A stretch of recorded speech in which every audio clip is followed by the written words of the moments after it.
¿Qué tal? Muy buenos días, mi nombre es César Valdovinos Flores, soy biólogo egresado de la Facultad de Ciencias de la UNAM y posteriormente hice mi doctorado en el Instituto de Investigaciones Biomédicas, igual por parte de la UNAM. Mi especialidad es en toxicología y soy el responsable del Laboratorio de Sanidad y Diagnóstico Apícola del Centro Comandante Ramona de la Asociación Ganadera Local especializada en abejas, Macehual Cuanecpiani, en San Luis Potosí. Hoy les voy a platicar sobre los posibles efectos por el empleo de plaguicidas en la cría de reinas. Para poder comenzar, tenemos que definir lo que es un plaguicida. Un plaguicida es cualquier sustancia o mezcla de sustancias de origen natural o sintético que se destina a prevenir, controlar o destruir cualquier plaga. Para esto habría que definir una plaga. Una plaga es un vector, es decir, un insecto o roedor, por ejemplo, que puedan transmitir enfermedades a humanos o animales, o también son especies botánicas no deseadas que causen perjuicio o que interfieran con la producción, transporte, almacenamiento, comercialización de productos agropecuarios, forestales, etc. En este sentido, se determina como plaguicida cualquier sustancia destinada a proteger contra el deterioro los productos agrícolas durante el almacenamiento y transporte o sustancias reguladoras del crecimiento de las plantas, defoliantes, desecantes y agentes para evitar la caída prematura de la fruta. Y por supuesto, todos los agentes destinados a controlar lo que habíamos definido como plagas. Una vez que hemos definido lo que es una plaga y lo que son los plaguicidas, somos capaces de mirar que dentro de la apicultura las abejas se encuentran expuestas de muchas maneras a los plaguicidas, tanto lo que nosotros utilizamos para poder controlar las plagas propias de la colmena, como puede ser la varroa o nosemiasis o la cría de cal y así algunas otras enfermedades, como también todas las plagas que se encuentran en los monocultivos. De esta manera, cuando las abejas van a pecorear y a conseguir lo que es el polen y el néctar, se están exponiendo de manera continua a todos los plaguicidas que son agregados por el humano, lo cual puede traer consigo varios problemas. Cuando utilizamos un plaguicida, solemos creer que el plaguicida que estamos utilizando es un plaguicida ideal, esto es, que es altamente específico. Lo cual significaría, por ejemplo, que cuando lo estamos utilizando para atacar a varroa, solo está atacando a varroa. O si lo que tenemos es un campo de cultivo, que estamos atacando solamente a la especie que está atacando nuestro cultivo, que es de rápida degradación. Esto significaría que en cuanto lo agregamos, en muy poco tiempo tendería a desaparecer y que donde lo aplicamos es donde se queda. Por ejemplo, si lo ponemos dentro de la colmena, no sale de la colmena, no se queda en la cera o no es capaz de migrar hacia la miel y entonces ser consumida por los humanos. O bien en el campo, si lo ponemos en las plantas, en el campo de cultivo se quedará en el campo de cultivo. Sin embargo, la realidad es muy distinta. Lo que son los plaguicidas reales suelen ser de amplio espectro. Normalmente son capaces de atacar cuando menos a un grupo específico de organismos, de tal manera que tenemos a los insecticidas porque atacan a casi todos los insectos, los rodenticidas porque atacan a los roedores y así, ¿no? Los bactericidas, los nematicidas, los fungicidas porque atacan a los hongos. Lo siguiente es que los productos de degradación suelen ser más tóxicos que la sustancia original, de tal manera que mientras se van degradando los plaguicidas, suelen sus metabolitos ser mucho más tóxicos. Y por último, resulta que donde los aplicamos no es donde se quedan, sino que suelen ser desplazados por todo el ambiente.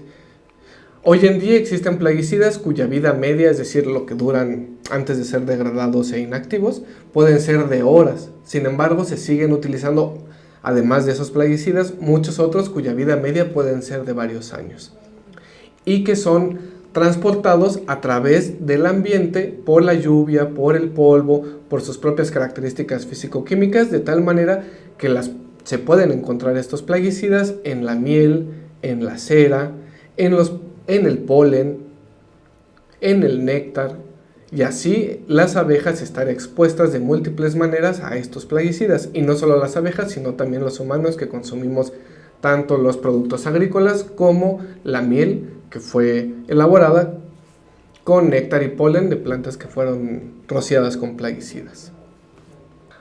Ahora bien, en realidad el uso de los plaguicidas ha tenido una relevancia muy importante debido a que ha permitido controlar una gran cantidad de plagas que hasta hace varios años o hasta hace algunos años se consideraban plagas de importancia médica.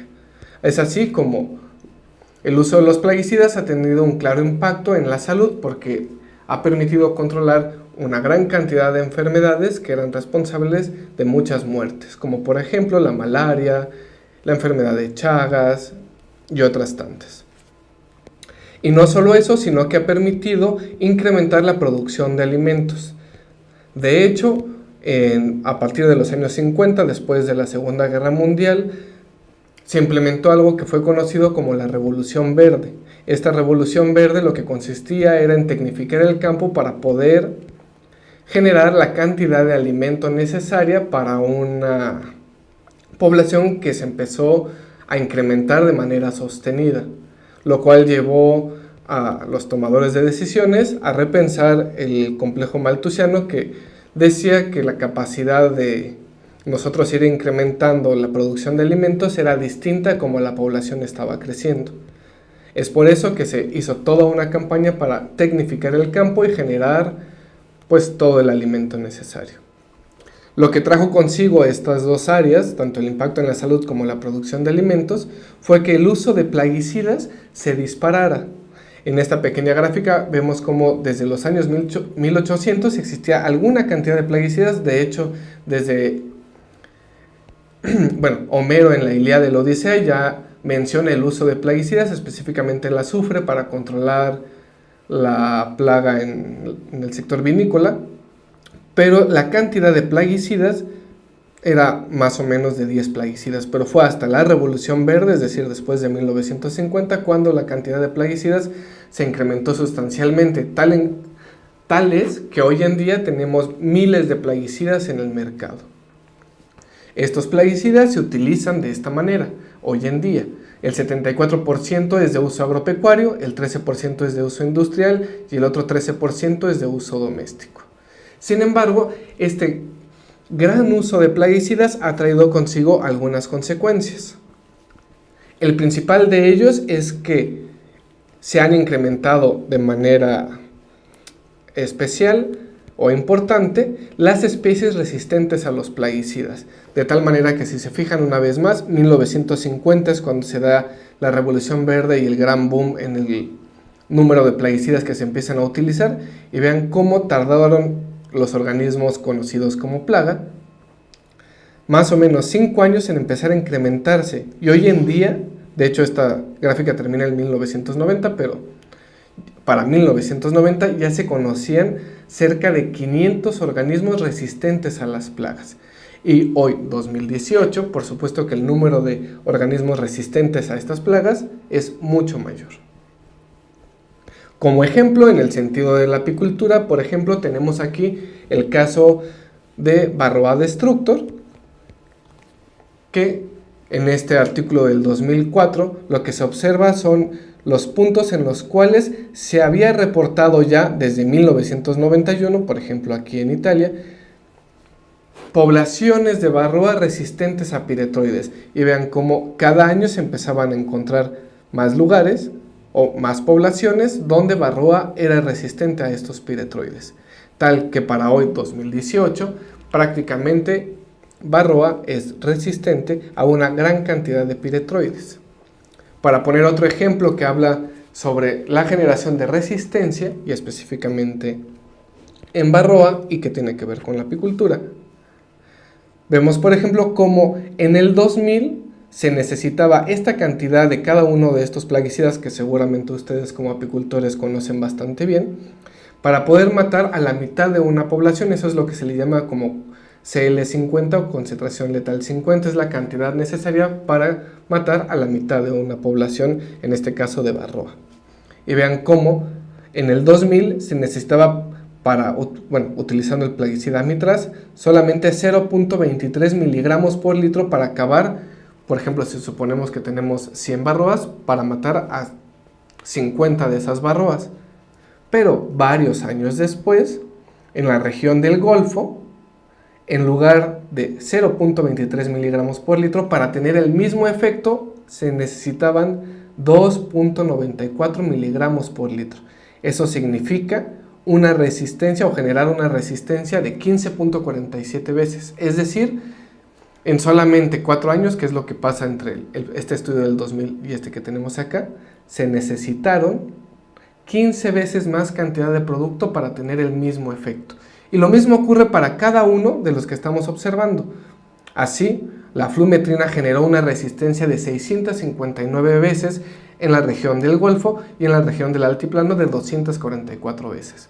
El fluvalinato 21 veces en la región del Golfo y en el altiplano 18 veces. Amitraz 15 veces y 8 veces, y Cumafos se requería 1.5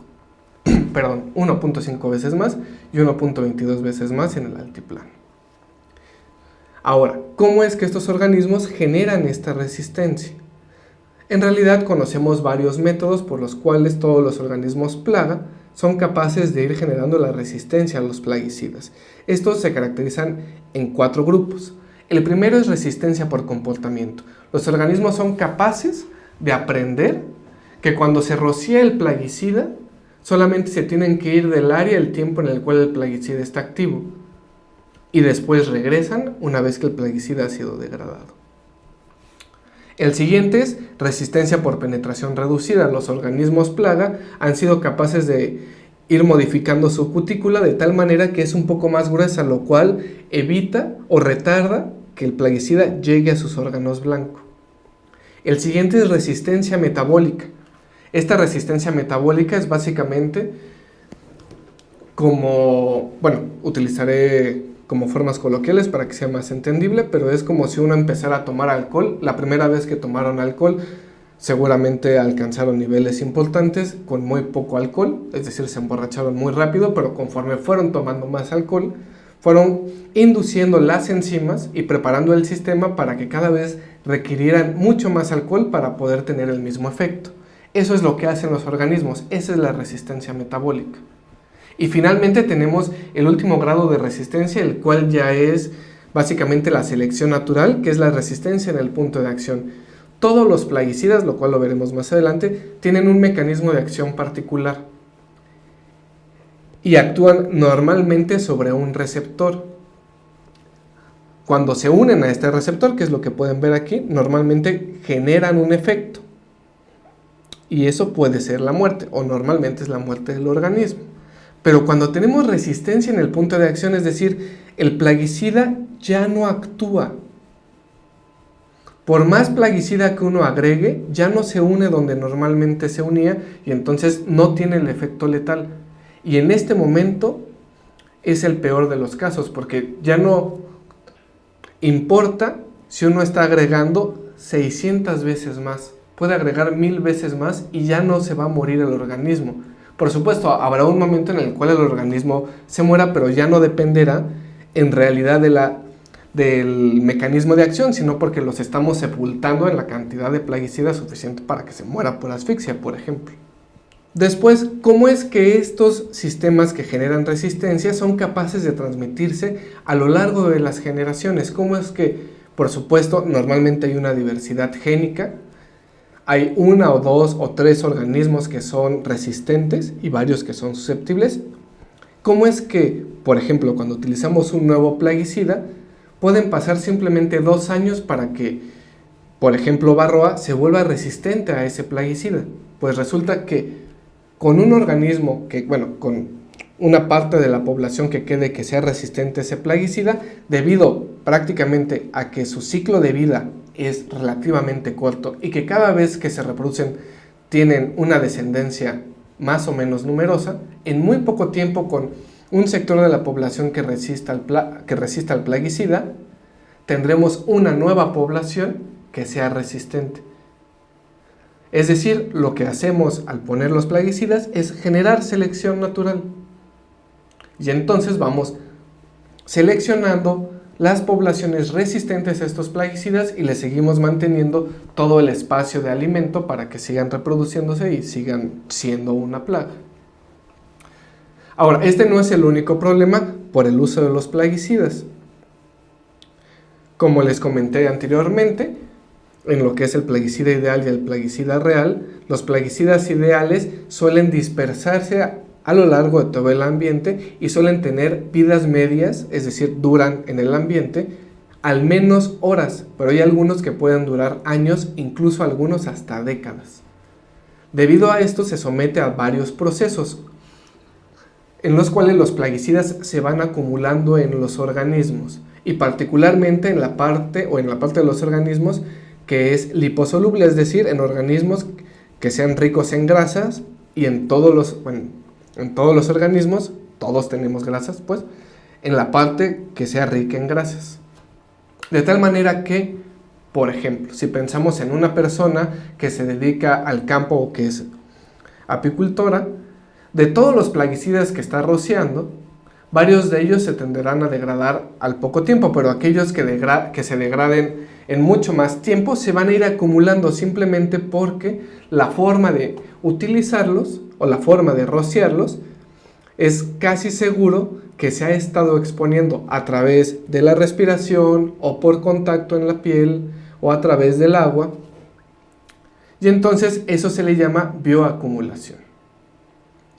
Por otra parte, no solo es por lo que uno se expone a lo largo de toda su vida, sino por lo que uno va ingiriendo a través de la alimentación. Es decir, si nosotros, por ejemplo, consumimos miel que ha estado expuesta a plaguicidas y contiene los plaguicidas, nosotros a través de la red trófica, de la cadena alimenticia como también se le llama, vamos a ir acumulando estos plaguicidas. Las abejas, por ejemplo, a través del polen, a través del néctar, de aquellos cultivos que fueron rociados con plaguicidas, van a ir incrementando su cantidad de plaguicidas en los organismos. De hecho, en el caso de las abejas, lo que se ha observado es que, por ejemplo, la cera tiende a acumular muchos de los plaguicidas que se encuentran en el néctar y en el polen. En el néctar y en el polen se encuentran, pero después, como la cera es mucho más grasosa, esos plaguicidas tienden a distribuirse hacia la cera. Y ahí el problema, como veremos más adelante, es que en la cera al final quienes se encuentran ahí son las larvas, y las larvas se ha reportado, o ahora se sabe que son mucho más susceptibles a los plaguicidas que ya las abejas adultas. Pero bueno, al final estos procesos de bioacumulación y biomagnificación traen consigo procesos en los cuales, si bien la cantidad de un plaguicida puede ser muy poca en el ambiente, a través de la red trófica se va a llegar a concentraciones mucho más grandes. Por ejemplo, este es el clásico ejemplo del DDT, que llevó a Rachel Carson a escribir un libro que se llama La primavera silenciosa, en el cual el DDT en el agua tenía una concentración bajísima. Esto es 0.00003 partes por millón. Es decir, prácticamente es como si fuera una gota de plaguicida, en este caso de DDT, en una alberca olímpica. Sin embargo, a través de los procesos de biomagnificación y de bioacumulación, los organismos vivos empezaban a acumular este plaguicida, de tal manera que en el zooplancton, es decir, primero tenemos el fitoplancton, que serán como las plantas en el agua marina, las más chiquititas. El zooplancton son como los primeros herbívoros, los que se alimentan de este fitoplancton. Ya tenían, vean qué cantidad de concentración es de lo que había en el agua a lo que ya hay en los primeros herbívoros, 0.04 partes por millón. Y de ahí pasamos a lo que serán los peces pequeños que se alimentan del zooplancton, a 0.5 partes por millón, de ahí los siguientes peces, a 2 partes por millón, y después a quien se come estos peces podrían ser las aves, por ejemplo, y ya tenemos en estas aves 25 partes por millón. Vean cómo se ha concentrado de lo que se encontraba en el ambiente, que era 0.00003 partes por millón, a un consumidor terciario que llega a 25 partes por millón. Y luego, sí, los plaguicidas suelen tener efectos secundarios, como por ejemplo en el caso del DDT, que se conoce como disruptor endocrino, lo cual significa que se parece a hormonas y actúa como hormonas.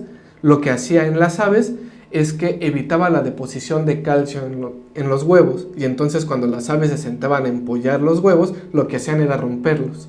Y el uso del DDT en los años 50 llevó casi a la extinción a varias aves. Por eso, de hecho, fue que se restringió su uso. Pero ahora, este es el caso de las aves, pero si nosotros en lugar de las aves nos ponemos a nosotros, veremos que las concentraciones de DDT en los años 50 a las cuales nos exponíamos eran bastante altas. Y de hecho, en muchos países, aunque el DDT ya es de uso restringido, se sigue utilizando y se puede conseguir a través del mercado negro. Y por supuesto, este ejemplo no es solo para el DDT, sino para muchos plaguicidas cuya vida media sea al menos de meses o años. Con todo esto, podríamos estar pensando que a las cosas a las cuales se exponen las colmenas es muy grande, porque nosotros tenemos todos los plaguicidas que se encuentran en el ambiente, que se utilizan en el campo, y también todos los plaguicidas que el apicultor suele utilizar para controlar la sanidad dentro de la colmena. Es así como de hecho se ha asociado el uso de plaguicidas, por ejemplo, al colapso de colmenas, que es un fenómeno en el cual ha acabado con una gran cantidad de colmenas a lo largo de varios países, Estados Unidos principalmente, pero también se ha reportado en Europa. Esta, como idea de asociación, llevó a varios investigadores a desarrollar estudios para conocer los niveles de plaguicidas que se encontraban en la cera, en las abejas y en el polen, para saber si sí existía una asociación entre los niveles de plaguicidas o el uso de algún plaguicida en particular y el colapso de las colmenas. Así, por ejemplo, tenemos este artículo en el cual se estudiaron los niveles de varios plaguicidas en Estados Unidos. Y simplemente para que se den una idea, se encontraron en este estudio hasta 121 distintos plaguicidas, lo cual nos habla del impacto o del estrés que están teniendo las abejas para poder sobrellevar un nivel de exposición quizá no muy alto, pero sí muy variado, y como varios plaguicidas tienen el mismo mecanismo de acción, puede tener un efecto aditivo o hasta sinérgico, y por lo tanto el efecto que tienen las abejas a este gran número de plaguicidas queda todavía por investigar, pero sabemos que tiene un efecto. En este mismo sentido fue que nuestro grupo de trabajo desarrollamos una investigación en el cual evaluamos los niveles de 93 plaguicidas en distintas partes del país, lo que sería el norte, el centro y el sureste. Evaluamos 93 plaguicidas en miel y en cera, de los cuales 69 eran insecticidas, 33 organofosforados, 9 organoclorados, 5 carbamatos, 4 neonicotinoides, 4 espinosines, 3 piretroides y 11 de otros distintos grupos, además de 15 fungicidas y 9 herbicidas. Cabe señalar que nosotros nos enfocamos particularmente a agroquímicos, a insecticidas o plaguicidas que están asociados a su uso en el campo, es decir, agrotóxicos. Prácticamente no evaluamos plaguicidas que se utilizan dentro de la colmena, porque el uso de plaguicidas en la apicultura en la apicultura mexicana está un poco más limitado. Entonces nosotros queríamos conocer sobre todo el impacto que tenían los agroquímicos dentro de la colmena. ¿Y qué fue lo que encontramos? Bueno, como era de esperarse, en la parte del sureste, que era Yucatán, el contenido de plaguicidas de por sí era bastante bajo, ¿no? Como aquí se puede observar, que esto es partes por millón. Y el número de plaguicidas también era bastante reducido, teniendo en cera solamente 5 plaguicidas encontrados, y en miel solamente 3. Sin embargo, algo que nos parecía bastante relevante es que varios de los plaguicidas que se encontraron son plaguicidas cuya duración en el ambiente son de muchos años, como es el caso del DDT y el dicofol, pero que también son de uso restringido en el país, lo cual significa que o se encontraban siendo usados de manera ilegal o debido a su bueno, a que perduran a lo largo del tiempo, es que ahí los encontramos. Así tenemos el DDT, el Dicofol, y en la miel, por ejemplo, tenemos el Aldicarb, que también es un plaguicida que es de uso restringido. Por otra parte, también tenemos el estudio del noreste mexicano, en el cual, si se fijan, la cantidad de plaguicidas crece de manera importante, y en este sentido lo más interesante fue que, además de seguir encontrando plaguicidas que ya son de uso restringido, como el Dicofol, encontramos una gran cantidad de malatión, 1.53 miligramos por kilogramo en todas las muestras. Bueno, la mediana es de 0.018, pero todas las muestras analizadas contenían este plaguicida, que además su vida media es de meses, lo cual significó que cuando nosotros tomamos las muestras, recién había sido rociado. Y eso es un problema porque los estatutos de uso de plaguicidas indican que no se debe rociar plaguicidas cuando se tiene la floración.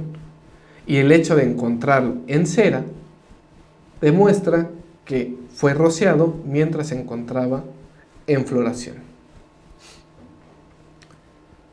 Y también encontramos en miel muchos plaguicidas. Y además aparece, además de Aldicarb, por ejemplo, que sigue siendo un plaguicida de uso restringido, y que también aparece malatión, evidentemente, eso solo en 5 muestras, pero tenemos malatión. Aparece uno de los principales plaguicidas llamado de la familia de los neonicotinoides, que se han asociado hasta este momento con el denominado colapso de colmenas, y es un plaguicida cuyo uso, bueno, toda la familia de los neonicotinoides está siendo restringido en la Unión Europea e incluso ahora en Estados Unidos. Y aquí en México lo encontramos en miel. Lo bueno es que, al menos en el noreste mexicano, los niveles encontrados son menores a los cuantificables. Sin embargo, en la parte del centro de México lo volvemos a encontrar en miel y en una concentración de 0.006 miligramos por kilogramo, lo cual viene siendo 6 partes por billón. Esta concentración, aunque solamente se encontró en 3 muestras, de 5 evaluadas, lo cual es el 60%, está a niveles muy cercanos. Los estudios demuestran que en 10 partes por billón ya tiene un efecto en la postura de la reina, lo cual lo veremos más adelante. No hicieron estudios con concentraciones más pequeñas, pero cuando uno observa los efectos a 10 partes por billón, es de esperarse que esta concentración encontrada en 3 muestras de miel es suficiente para que la abeja reina tuviera problemas. Y bueno, en este caso, igual en la parte centro de la República Mexicana, seguimos encontrando malatión y varios plaguicidas que ya son de uso restringido. De manera particular, en el estado de Yucatán hicimos estudios para conocer los niveles de un plaguicida que se utiliza sobre todo en Estados Unidos y en la Unión Europea para contender contra varroa y contra el pequeño escarabajo de la colmena, que es el Cumafos. En la apicultura se utiliza la marca conocida como Checkmate. Sin embargo, en México no está autorizado para su uso. Desde el 2007 tenemos un problema con el pequeño escarabajo de la colmena en el país, lo cual llevó a los apicultores en el estado de Yucatán, al no encontrar una respuesta para saber qué utilizar, a empezar a buscar y emplear lo primero que tuvieran a la mano, y alguien se percató de que el Checkmate, la sustancia activa que tenía era el plaguicida organofosforado Cumafos, el cual en la República Mexicana se puede conseguir como jabón en forma de Asuntol, que es su marca comercial. Y lo que hicieron fue rasparlo y venderlo como algo conocido como polvos mágicos. De tal manera que lo que se hacía era rociar el jabón sobre la colmena, lo cual por supuesto llevaba a que este Cumafos tuviera unas concentraciones muy altas, como de hecho se encuentra aquí. En cera, las concentraciones que se encontraron fueron de 2.22 miligramos por kilogramo el máximo y el mínimo de 0.155. Y por supuesto que se encontró en las 14 muestras que fueron evaluadas, y en miel también se encontró este plaguicida. Los niveles encontrados en cera fueron suficientes para superar el límite máximo permisible en cera para Canadá. En México no existen límites máximos permisibles para este plaguicida, en tanto que no está permitido su uso. De esta manera, hasta ahora lo que hemos visto es que el impacto ambiental de los plaguicidas es que ha permitido el control y exterminio de varias plagas, sobre todo que tienen que ver con la salud, pero también tiene una serie de efectos que no han sido los esperados. Por ejemplo, tenemos el resurgimiento y recuperación de las viejas plagas, liberación de plagas secundarias. Normalmente el costo del plaguicida aumenta, aunque su efectividad año con año decrece, como ya les contamos en diapositivas anteriores. Debido a la bioacumulación y a la biomagnificación, tenemos problemas de intoxicación o de alcanzar niveles importantes en los organismos. Ahora bien, ¿cómo es que clasificamos los plaguicidas? Tenemos varias maneras de clasificarlos. La Organización Mundial de la Salud tiene esta clasificación, la cual es básicamente relacionada a la dosis letal 50 en roedores, que está asociado a cuál sería el efecto en los humanos. Así tenemos el color verde, que es nivel 4, que es producto que normalmente no ofrece peligro. Después un producto color azul, que es de poco peligro. Amarillo, que sería moderadamente peligroso. Y después los rojos, que son sumamente peligroso y muy peligroso. Estos son los que son sobre todo mucho más tóxicos para los roedores, que en este caso sirven como ejemplo para decir que son mucho más tóxicos para los mamíferos, incluyendo el humano. Es decir, esta clasificación no está dada en qué tan efectivo es para controlar alguna plaga en particular, sino qué tan tóxico es para los humanos. Esto es muy importante porque normalmente cuando se compran los plaguicidas y uno tiene la idea de que rojo es lo más tóxico, uno puede suponer que va a comprar algo muy tóxico para acabar con la plaga, aunque quizá ni siquiera sea tan efectivo para controlar la plaga que uno está pensando controlar. Otra forma de clasificar a los plaguicidas es según a los organismos que controlan. Y en este sentido, a los plaguicidas los podemos clasificar como insecticidas, bactericidas, fungicidas, herbicidas, rodenticidas, nematicidas, según queramos o según estén hechos para o se haya probado que son capaces de matar insectos, bacterias, hongos, hierbas, roedores o nematodos. Sin embargo, en la toxicología, la clasificación que nos viene mejor es por el grupo químico. Esto es la estructura química que tiene el plaguicida, porque una vez que los clasificamos por su estructura química, todos tendrían el mismo, cada grupo, por ejemplo, organofosforados, tendrían el mismo mecanismo de acción. Así los podemos clasificar en organofosforados, organoclorados, carbamatos, talio, warfarina y otros plaguicidas que inhiben la coagulación de la sangre, clorofenoxi, piretrinas y piretroides, bipiridilos, neonicotinoides y, en fin, así. Ahora, prácticamente todos los que se conocen como insecticidas comparten, aunque con sus particularidades, un mismo mecanismo de acción, y esto es que prácticamente todos actúan a nivel de sistema nervioso. Por supuesto que los insectos no tienen un sistema nervioso central. En esta imagen pongo un sistema nervioso central de humano, pero esto se debe a que a ese nivel del sistema nervioso no existe una gran diferencia entre el sistema nervioso de un insecto y el sistema nervioso de los humanos. Por supuesto que es más complejo el de los humanos, tenemos un sistema nervioso central, pero específicamente a nivel molecular, es decir, entre neurona y neurona, no hay diferencia entre un insecto y un humano. De manera tal que todos los plaguicidas son capaces de actuar a este nivel. Bueno, todos los plaguicidas conocidos como insecticidas. La única diferencia es que se requiere una mucho mayor dosis para un humano, porque por supuesto que pesa mucho más. Y luego, si hay plaguicidas que se basan en las pequeñas diferencias que existen entre los receptores de los distintos organismos por el mismo proceso de evolución, de tal manera que hay plaguicidas que sí actúan solo en algunos grupos de insectos. Pero prácticamente, de manera general, Los mismos plaguicidas que atacan a un insecto son capaces de atacar a los humanos. Insisto, la única diferencia es la concentración. En este sentido, es como ahora hablaremos mucho más a fondo de la toxicidad de los plaguicidas. Como ya les he contado, muchos de los plaguicidas son liposolubles, son grasosos, justo por eso es que se acumulan en grasas. Varios tienen vidas medias cortas y otros tienen vidas medias muy largas. Debido a su solubilidad en grasa, se pueden mantener en agua, suelo, aire y ser transportados y así llegar por todas estas vías hasta los seres humanos. O también a las abejas. Simplemente para dar una idea de cómo es lo que ocurre en la intoxicación a los humanos, en los años 50, antes de descubrir que el DDT podía tener efectos tóxicos, había papel tapiz que se vendía para poner en el cuarto de los niños.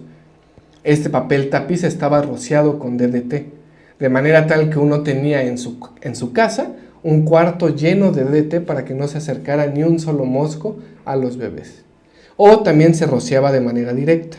Y esta escena que en realidad nosotros la seguimos viendo en el campo. Conforme se fueron dando las noticias y la información dado de los eventos epidemiológicos, es decir, de los eventos que ya ocurrieron en las poblaciones, así como de las investigaciones de que los plaguicidas tenían efectos tóxicos en las personas, fue que la Organización Mundial de la Salud fue generando toda una serie de mecanismos para asegurar que los plaguicidas fueran rociados de la mejor manera posible para evitar intoxicaciones en la población. Y es así como se han ido generando manuales en las cuales, como se puede observar, muestran la manera correcta de vestirse y de rociar los plaguicidas. En esta misma época, por ahí de los años 80, en 1987, México generó algo que se denominó la Comisión Intersecretarial para el Control del Proceso y Uso de Plaguicidas, Fertilizantes y Sustancias Tóxicas. Esto es la CICOPLAFEST.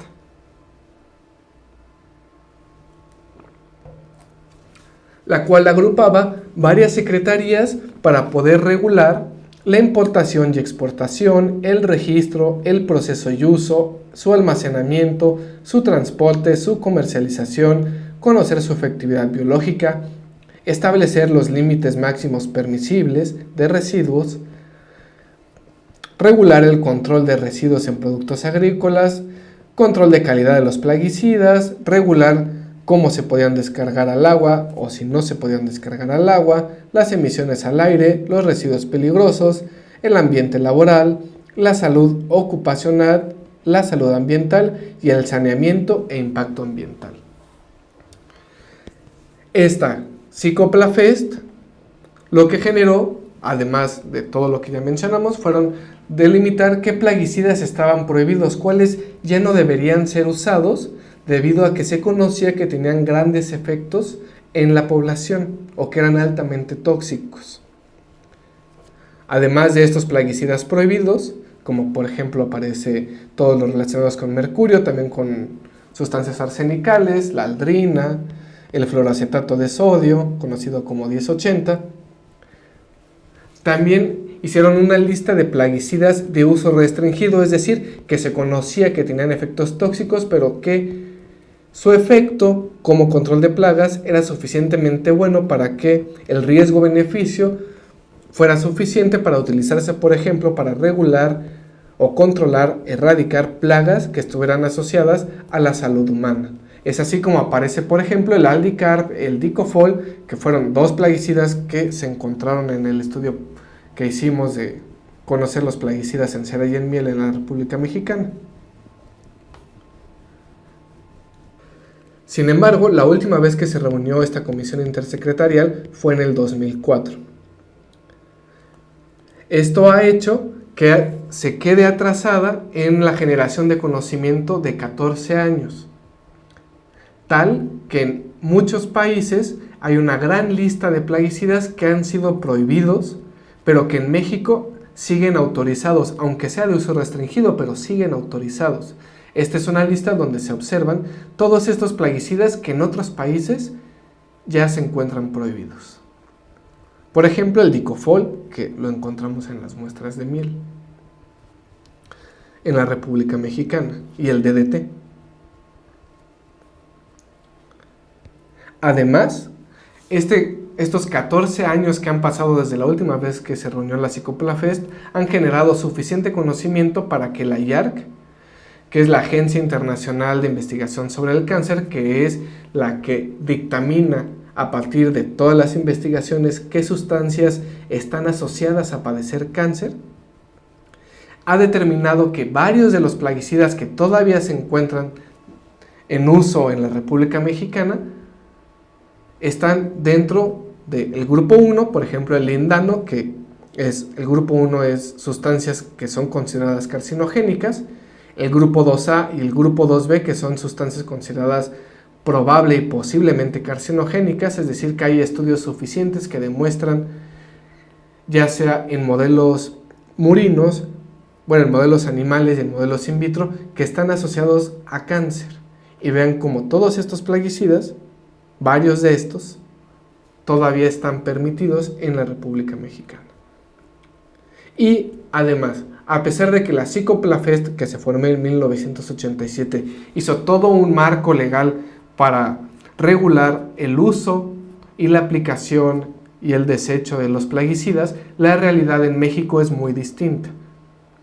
Porque los plaguicidas se siguen agregando o se siguen rociando sin ningún cuidado, porque no existe una normatividad que asegure que la normatividad se cumpla.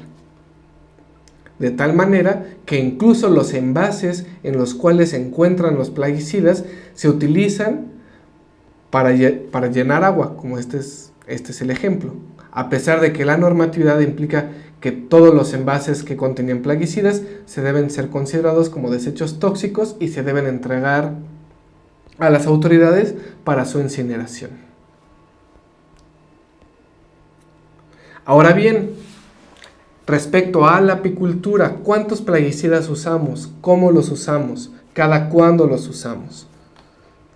Se sabe hoy en día, tenemos suficiente información para conocer que los distintos tipos de insecticidas son capaces, por ejemplo, los piretroides, de generar regurgitación, movimientos erráticos, parálisis, muerte, agresividad, movimientos erráticos, parálisis, ciclo de cría alterado, incapacidad de volar, muerte de la colmena, los carbamatos. Los organofosforados también generan regurgitación, desorientación, abdomen distendido, posición anormal de las alas, muerte de la colonia, inhibición de la colinesterasa. Los organoclorados generan temblores, movimientos erráticos, arrastre de las patas traseras, posición anormal de las alas, muerte de la colonia. Es decir, los principales plaguicidas están asociados a efectos en las abejas y en las colmenas. Así, por ejemplo, la exposición a piretroides es capaz de afectar la respuesta neuronal. La exposición a fipronil e imidacloprid, es un neonicotinoide, que de hecho es el que encontramos en Guanajuato, son capaces de alterar el aprendizaje de las abejas. Además de que la exposición a plaguicidas es capaz de alterar el estado de salud de las abejas, lo cual los hace más propensas a otras plagas. Por ejemplo, puede ser la propensa a Nosema ceranae, que es una de las principales enfermedades en la apicultura, justo después de Varroa. A continuación les mostraré varios trabajos en los cuales se demuestran los diversos efectos que se tiene en la población. Todavía no llegamos a los efectos en la cría de reinas. Estos son los efectos globales en la colmena. Por ejemplo, la exposición a clotianidin, que es un neonicotinoide, reduce la esperanza de vida de las abejas. Aquí se observa lo que normalmente sería los días o el día hasta el cual tienen su último vuelo las abejas. Después de su último vuelo tienden a morir, y estas son las que están expuestas a este plaguicida, y vean cómo su último día de vuelo es alrededor de los 16 días. Sin embargo, en los controles, es decir, los que no fueron expuestos, es cercano a los 22 días. Hay una disminución de más o menos 5 días en la esperanza de vida de las abejas. Otra cosa muy importante es que cuando se exponen a este plaguicida, pierden lo que se conoce como el comportamiento de limpieza. Vean, las que no fueron tratadas con ningún plaguicida durante todos los días de su vida, y de hecho, los días que fue muestreada la colmena, siempre la colmena estuvo limpia y siempre se observaba los comportamientos de limpieza. Sin embargo, los que fueron tratados con clotianidin, el comportamiento de limpieza se vio reducido drásticamente, hasta prácticamente un 40%. Aquí vemos cómo la exposición a otro neonicotinoide, que es el imidacloprid, es capaz de alterar, o más bien, de incrementar la presencia de nosema en las abejas, tanto una exposición baja como una exposición alta. De hecho, aquí lo que vemos es un pequeño gráfico que es la probabilidad de sobrevivencia de las abejas a lo largo de los días, y vemos cómo las abejas que nunca fueron tratadas con plaguicidas ni con nosema, pues tienen al menos 100 días de vida sin ningún problema. Pero cuando son expuestas a neonicotinoides, a dosis que se encuentran en el campo, porque los neonicotinoides no los utilizamos los apicultores, pero se utiliza como agroquímico en los monocultivos, la población decrece casi al 50%, simplemente a esta dosis, 0.7 microgramos por litro. Vean, después, y de hecho, prácticamente lo que nosotros encontramos en el estudio de Guanajuato es algo parecido a esta dosis. Después, cuando tenemos la exposición... este es de nosema y este es de imidacloprid. La voy a repetir porque me equivoqué. En esta otra diapositiva lo que vemos es cómo la exposición a imidacloprid, que es el neonicotinoide que encontramos en Guanajuato, en el centro y en el norte del país, es capaz de alterar la probabilidad de sobrevivencia de las abejas. De esta manera, en este gráfico lo que vemos es probabilidad de sobrevivencia, y vemos cómo las abejas que no fueron tratadas con nada, que es esta línea negra, que es el control, pues si no están expuestas a nada, son capaces o tienen una probabilidad de vivir el 100% al menos 100 días. Pero cuando se exponen a nosema, resulta que la población decrece sustancialmente, llegando casi 40% de la población a los 100 días. Cuando los exponemos a imidacloprid, la población decrece casi al 30% a los 100 días. Y cuando los exponemos de manera conjunta a nosemiasis y a imidacloprid, la población prácticamente desaparece a los 100 días.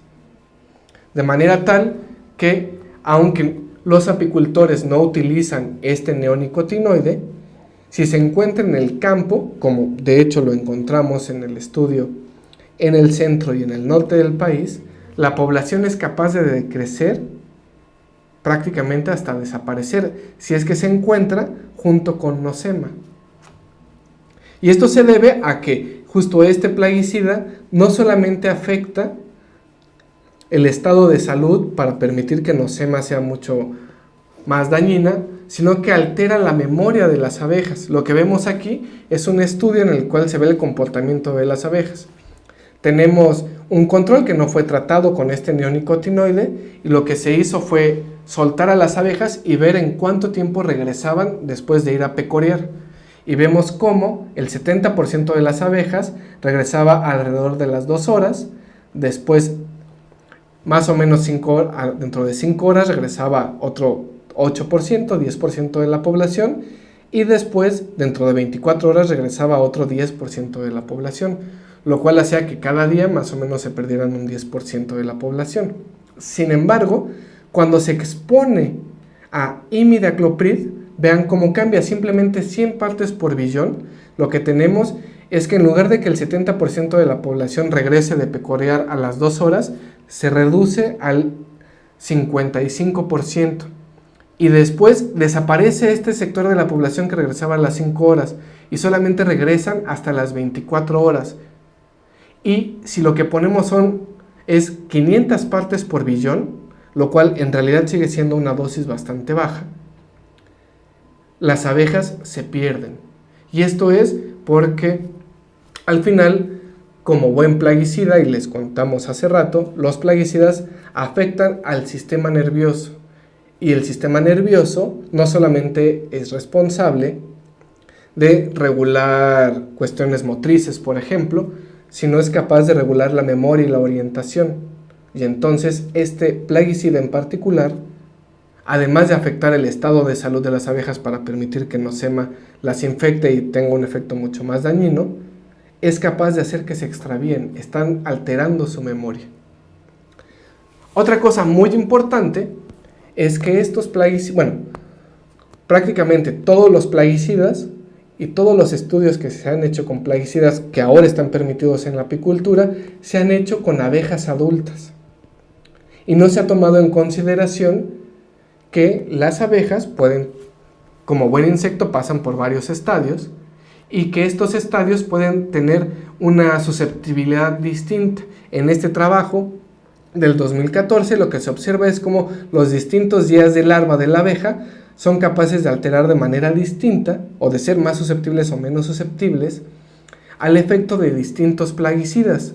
Por ejemplo, a clorotalonil, el día 6 de larva es mucho más sensible, de manera tal que a la dosis que se utilizó cuando normalmente solo afectaba al 10% de la población, en el sexto día, esa dosis de clorotalonil afecta al 55% de la población. El efecto que les quiero mostrar el fluvalinato que utilizamos bastante, normalmente solo afecta al 10%, pero cuando nosotros agregamos fluvalinato para atacar a varroa, estamos acabando con el 70% de la población de larvas que teníamos larvas del sexto día.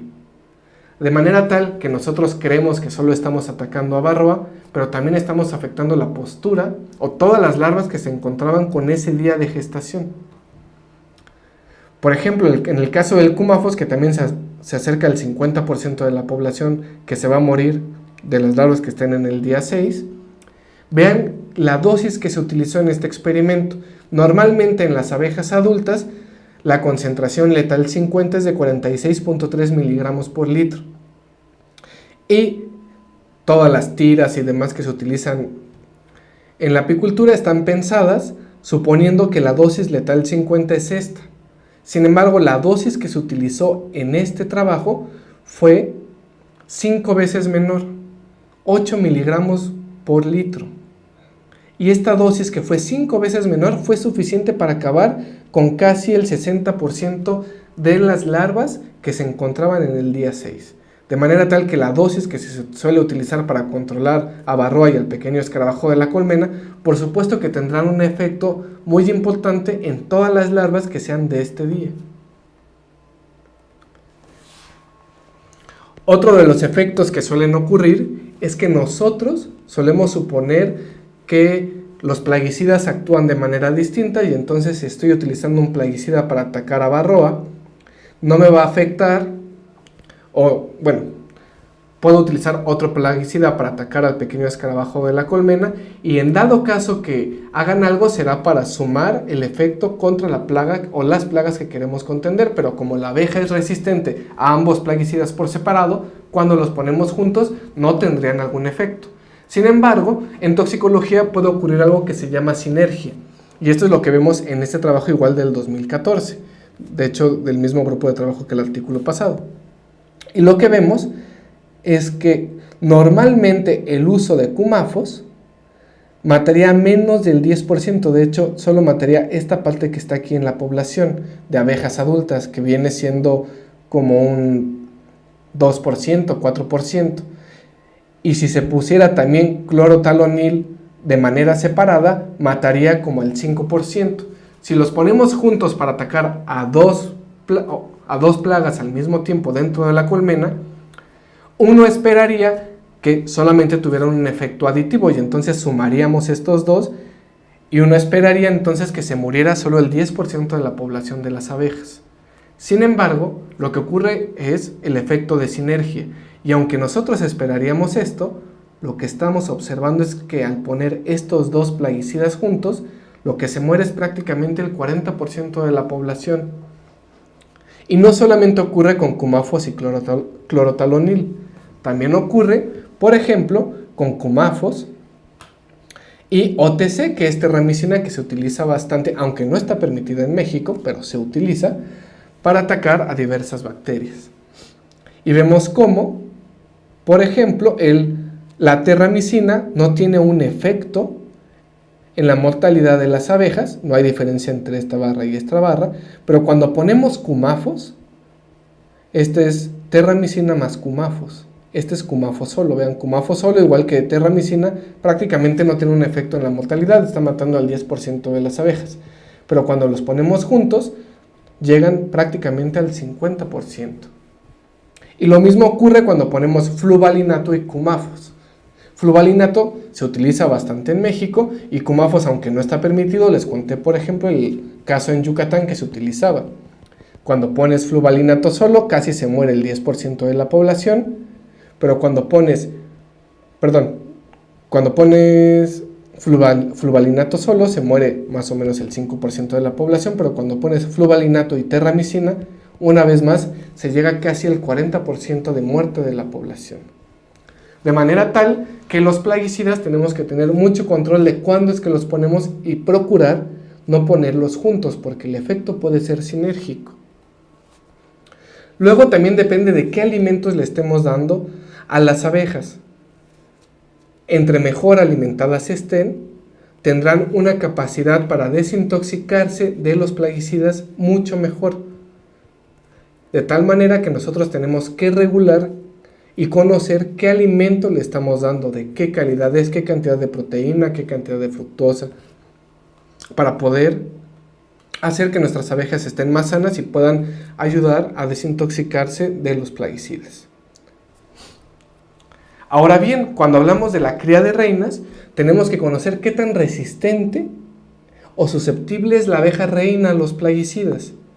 Y bueno, en este trabajo del 2012 lo que se observa es que la abeja reina es mucho más resistente que las obreras. Esta es la dosis letal que se necesita, por ejemplo, con Amitraz para matar al 50% de las abejas obreras, que es 26.7 microgramos por gramo. Justo para Amitraz es exacto, bueno, es muy parecido, no hay diferencia significativa, pero para Cumafos, por ejemplo, sí hay una gran diferencia. Requeriríamos 241 microgramos por gramo para acabar con la mitad de una población de abejas obreras, y para acabar con una población o con la mitad de una población de abejas reinas, requeriríamos 2.700 microgramos por gramo. Eso es básicamente 10 veces más. Y si vemos, por ejemplo, con fluvalinato, normalmente se requerirían 188 microgramos por gramo para acabar con las obreras, con la mitad de una población de obreras, y se requiere más o menos 3 veces más para acabar con una población de abejas reinas.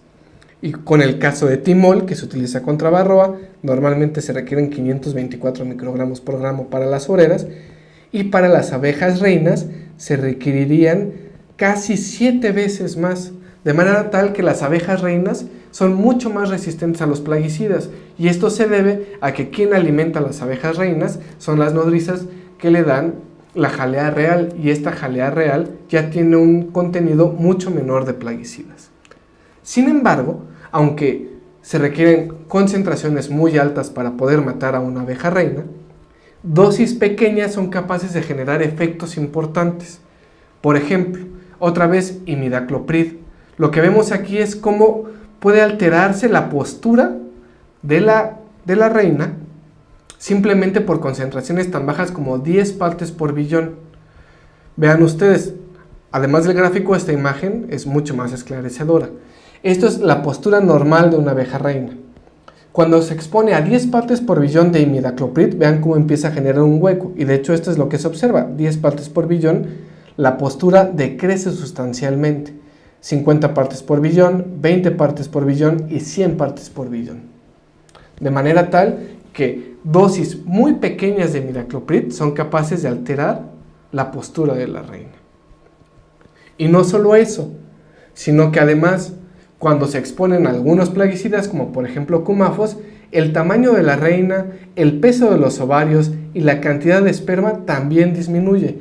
Por ejemplo, esto es una exposición a baja dosis, alta dosis y sin exposición a cumafos, y vemos cómo el control pesa más que las expuestas a cumafos.